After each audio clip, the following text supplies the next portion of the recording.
ఇసుక ఉచితంగా అందించేందుకు చర్యలు తీసుకుంటున్నట్లుగా కలెక్టర్ శ్యామ్ ప్రసాద్ తెలిపారు. బామిని మండలంలోని కాట్రగడ్డ ర్యాంపు నుంచి ఇసుక తీయటానికి అనుమతులు తీసుకుంటున్నట్లుగా చెప్పారు. పార్వతీపురం మన్యం జిల్లా కలెక్టర్ కార్యాలయంలో సమావేశం నిర్వహించారు.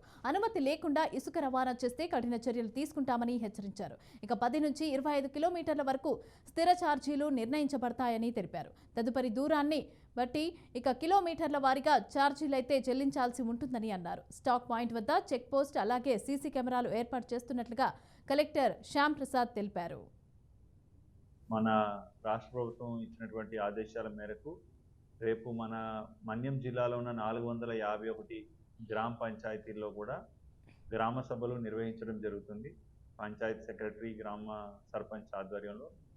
సో దీంట్లో ముఖ్యంగా ఉపాధి హామీ పనులు మరియు ఆ గ్రామ పంచాయతీలో ఉన్నటువంటి ఇండివిజువల్ కానీ కమ్యూనిటీ నీడ్స్ కానీ మౌలిక వసతులు కల్పనకు సంబంధించి కూడా సూచనలు చేయడం జరిగింది. దాని ప్రకారంగా ఆ గ్రామ సభలు నిర్వహించి దాన్ని పూర్తిగా అక్కడ తీసుకున్నటువంటి నిర్ణయాలు డాక్యుమెంటేషన్ చేసి అది మన కమిషనర్ పంచాయతీరాజ్కి జిల్లా యంత్రాంగం తరఫున పంపించడం జరుగుతుంది.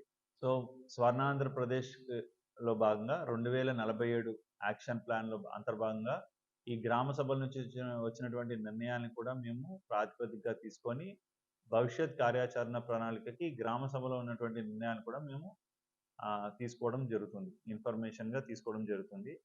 సో ఈ ప్రోగ్రామ్కి సంబంధించి స్థానిక ప్రజాప్రతినిధులు ఈవెన్ అందరూ కూడా జిల్లా ఆఫీసర్స్ అందరికీ కూడా తగిన సూచనలు ఇవ్వడం జరిగింది. మన రాష్ట్ర ప్రభుత్వం ఇచ్చినటువంటి ఆదేశాల మేరకు రేపు మన మన్యం జిల్లాలో ఉన్న 451 గ్రామ పంచాయతీల్లో కూడా గ్రామ సభలు నిర్వహించడం జరుగుతుంది. పంచాయతీ సెక్రటరీ, గ్రామ సర్పంచ్ ఆధ్వర్యంలో.